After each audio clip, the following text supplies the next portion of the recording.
परभणी शहरातील हिंदू मंदिरे अतिक्रमणात दाखवून पाडण्याचा महापालिकेचा डाव असल्याचा आरोप करून ही मंदिरे पाडण्याच्या विरोधात विश्व हिंदू परिषदेकडून मंदिर बचाव समिती स्थापन करून जिल्हाधिकारी कार्यालयासमोर भजन व धरणे आंदोलन करण्यात आले। यावेळी अनेक पक्षाच्या नेत्यांनी पाठिंबा देऊन आंदोलनात सहभाग नोंदवला।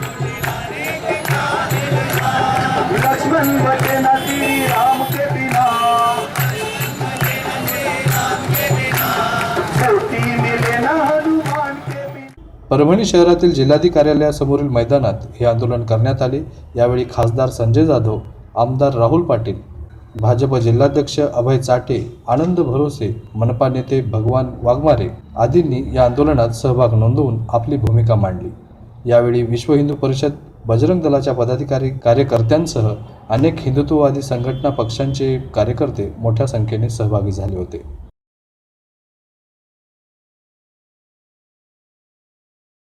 संतोष वायकोस, परभणीलाईव्ह.com।